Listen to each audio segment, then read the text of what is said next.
湾此刻的疫情呢，只有一个解答，这个答案呢就叫做疫苗。这两天台湾吵翻了哈，因为蔡英文呢在民进党的中常会当中，第一个这个我很有意见。为什么他贵为台湾领导人，每一次讲台湾的防疫重大政策都要在民进党的中常会？我觉得他应该在他的办公室会比较恰当。这个很不恰当。对，这是我的意见。那第二个就是说呢，他在这个中常会当中，他发表了一些看法啊，讲了一些疫苗的一些事情啊。那他有一段他就说呢，台湾本来他说一定要跟原厂买，这样才会避免到法律跟政治上的一些风险啊。我不知道他讲的风险是什么风险，特别是什么样的政治风险啊？全世界国家没有这个风险，为什么我们台湾就一定要跟原厂买，否则就会发生风险？他没有讲清楚。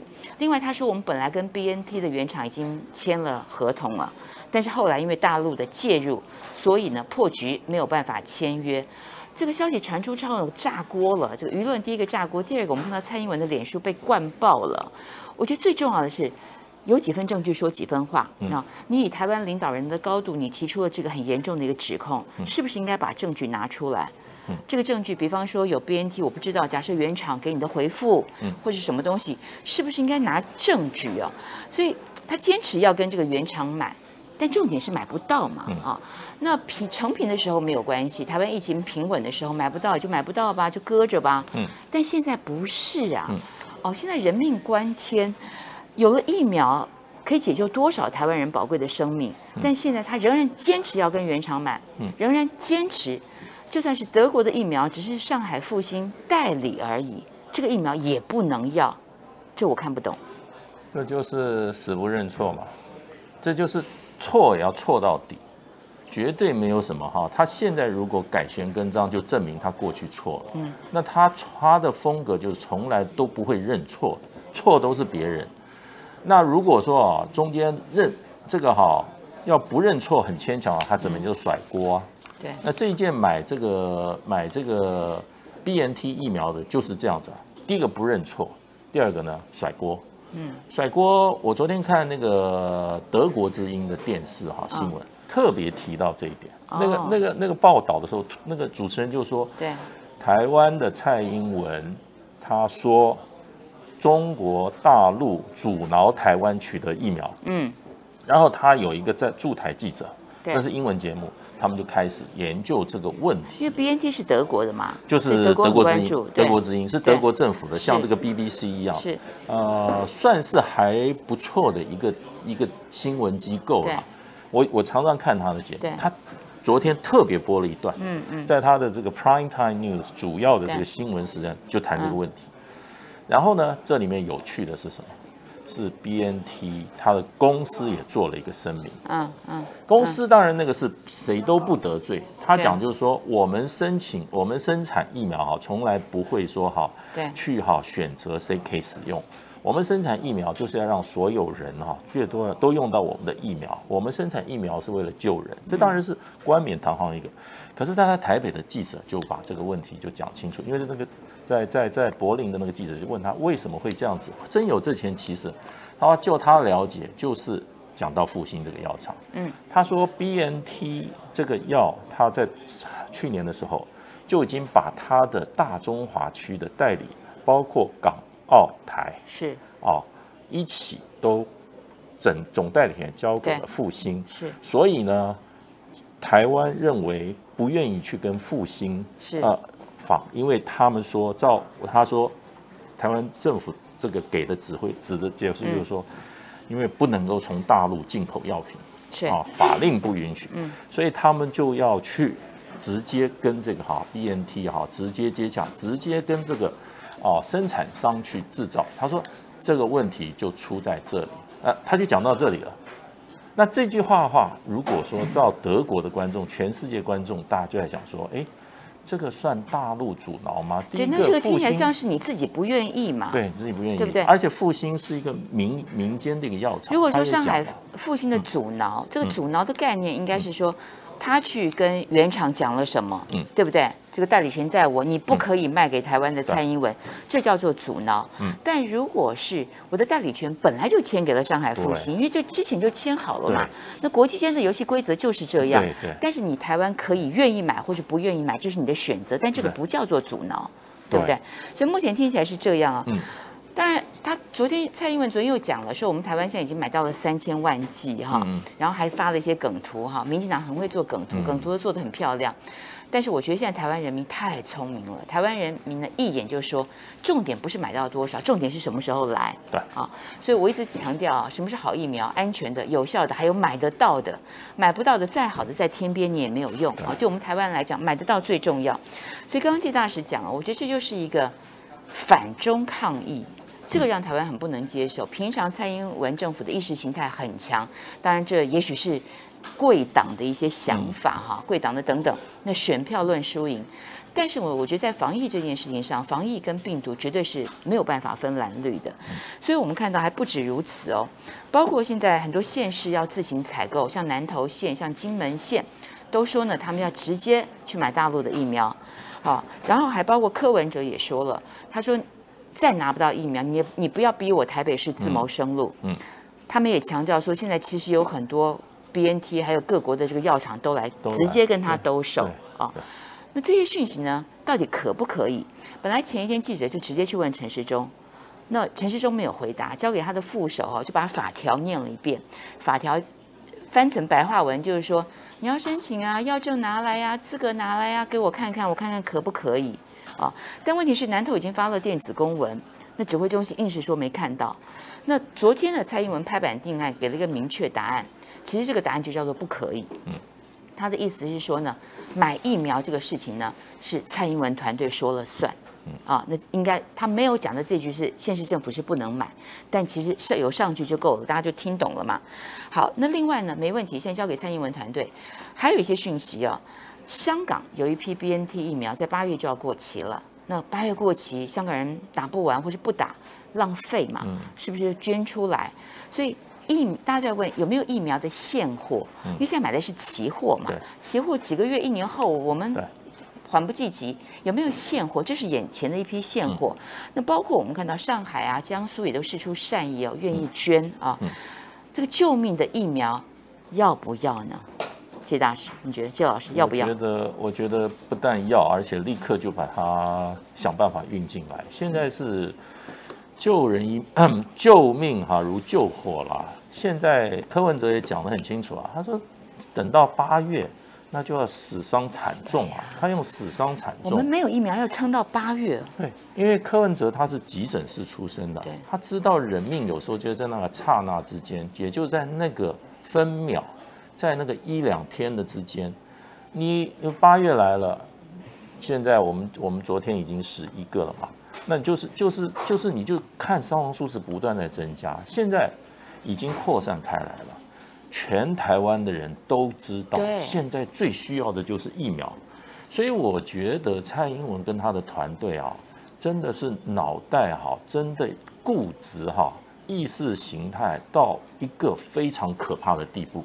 也就是说，你即使你今天没有药，你会丧失生命或者严重的这个受到严重伤害，我也不管你，而且呢，你也不准去买。最坏的就是还不准人家去买，然后只准自己买。那这里面大家已经非常怀疑这个蔡英文团队在搞什么东西了。当时这个东洋制药的时候，就是因为人家说有这些绿的政治人物的利益在里面，那现在大家又怀疑说，你到底是不是一定要我们这个国产疫苗？对不对？我们等，可是过去你叫我们等，我们还没话说，现在已经火烧到门口了，对不对？大家都已经有这个危机感了，对，你还把这个药挡在这个地方。但季老师，这中间恐怕我觉得更让人感到愤怒跟恶心的，我觉得恐怕不只是意识形态作祟。我们看到绿营大佬沈富雄他惊爆，事实上呢，他自己也有管道，而且这个管道就是 BNT 的原厂。就是 BNT 原厂，他有认识 BNT 原厂的高层，所以呢，他去牵线，他打电话给蔡英文办公室，当然不是蔡英文本人接的，传达了这个讯息，而且这个价格呢，比当初林权买的价格还要来的便宜。那对沈富雄来讲，因为沈富雄以前也是医生出身的他就是做善事嘛他并不是一个掮客角色，他也没有拿佣金，他就说呢，我牵这条线买不到吗？原厂的这个电话怎么给你？赶快去接下。据说蔡英文办公室的回应是不需要，因为目前已经买够了。对，所以沈富雄强烈怀疑哦，他说据他所知哈，其实各方都在牵线，因为事实上台湾人遍布在全世界嘛，都会有一些管道，有一些这个能力等等，各方牵线，各大药厂等等都有人在牵线。他说根据他了解，10几20条线大家都在牵，你如果绝对不要跟上海复兴买。OK， 其他条线也可以帮你买得到原厂的药，这就是蔡英文他的坚持，我一定要跟原厂买，我绝对不要跟大陆有任何的关系。但这2个条件都符合的情况之下，他还是不买，这是沈富雄的爆料内容。所以沈富雄做出的结论是。不能买呀！你现在买了，不就影响到某些利润吗？某些利益吗？这样讲大家都听懂了。当然，这个疫苗是一笔巨大的利益哦，是不是这样？我们不敢下结论。当然，这是沈富雄沈大佬他说的。所以在这种种状况不理想之下呢，我要特别请谢老师再谈一下。我们看到一份新的民调，也是绿营自己做的，台湾民意基金会，蔡英文的支持度呢重挫，创下了21个月来的新低崩跌了8.7%。算一算人口呢，等于是500万的蔡英文的粉丝拂袖而去啊！我不支持他了。另外，民进党的支持度呢掉到了2成3，也崩跌了大概是10%左右你怎么看？很多人说很想把民进党校正回归一下。对，我觉得他现在是阻碍台湾人民健康的最大一个障碍嘛。然后更后面的隐忧，它是把台湾的经济把大家的生计给破坏掉的一个最大的罪魁祸首嘛。那这个我倒觉得那个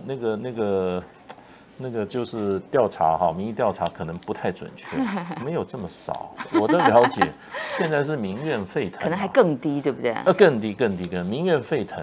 现在我觉得。我有一些医生的朋友他们过去都是比较支持绿的，对。可是这一次他们真正是觉得这样子搞得太过分了。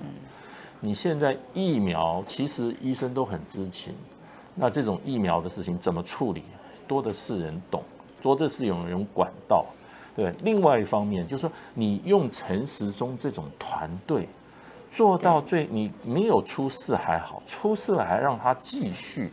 在那边怎么讲？说我就2个字造孽好了作乱的话，你想想看，我们还不算是真正的这个医卫界的人士，医卫界的人士怎么接受啊？非常愤怒，无法接受嘛！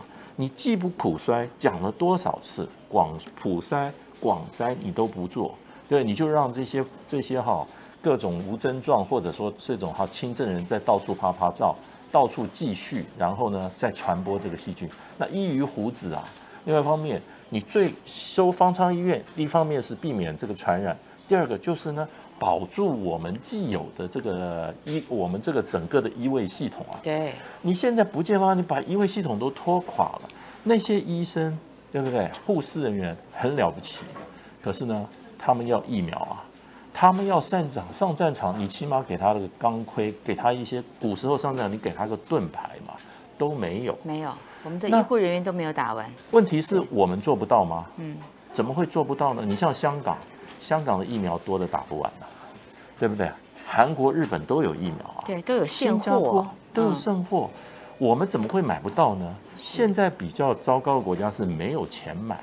我们缺钱吗？我们编了4100亿台湾已经好运很多了，因为你记不记得疫情刚开始蔓延的时候，疫苗还没有出来，意大利就烧成这样，英国就烧成这样，他们是这个每天确诊不断死亡，然后在等待疫苗研发，疫苗一出来赶快打下去就没事，现在要开始解封了。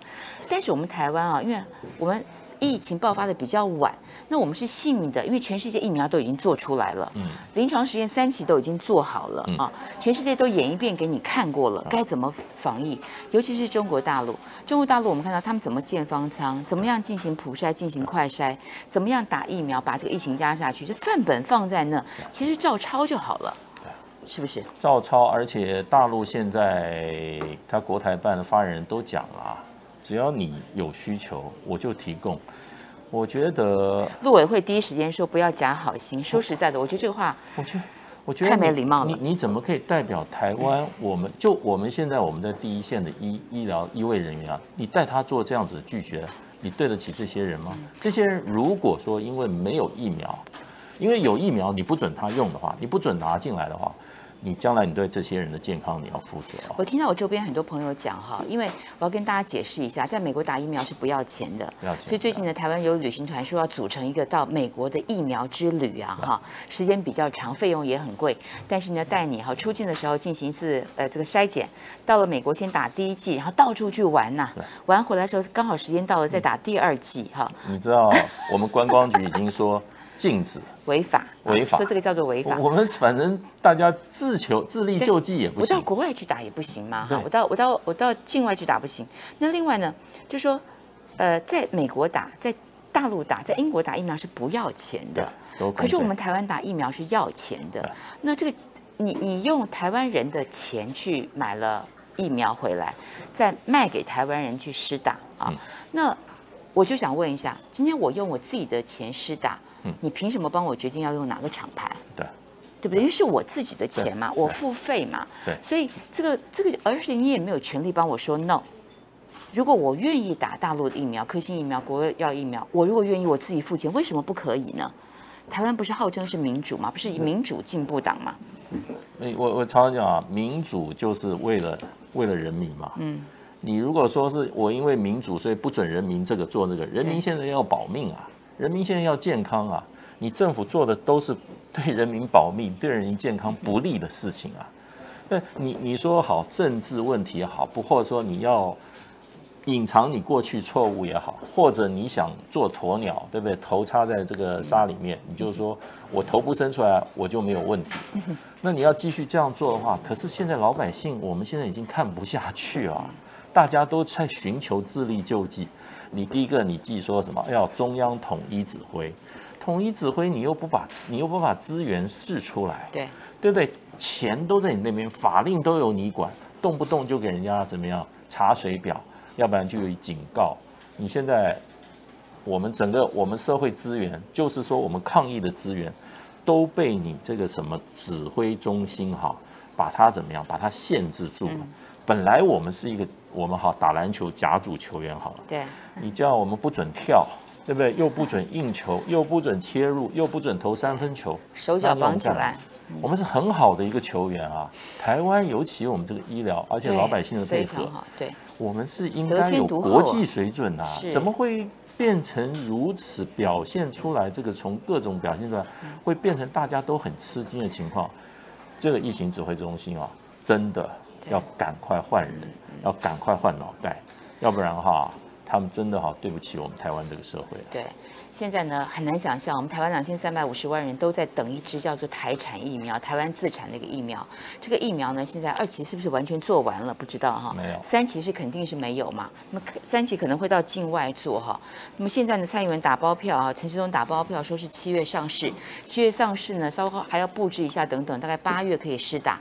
然后8月可以施打之后呢，第1剂、第2剂全部打完呢，大概多久？9月、10月啊。而且有多少呢？目前说是1000万剂了啊！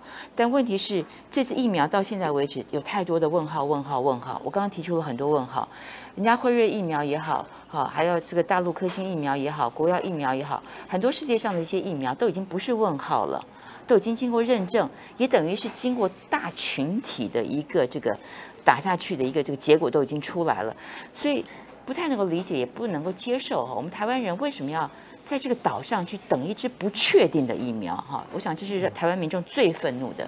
这个无法理解啊，对，无法理解。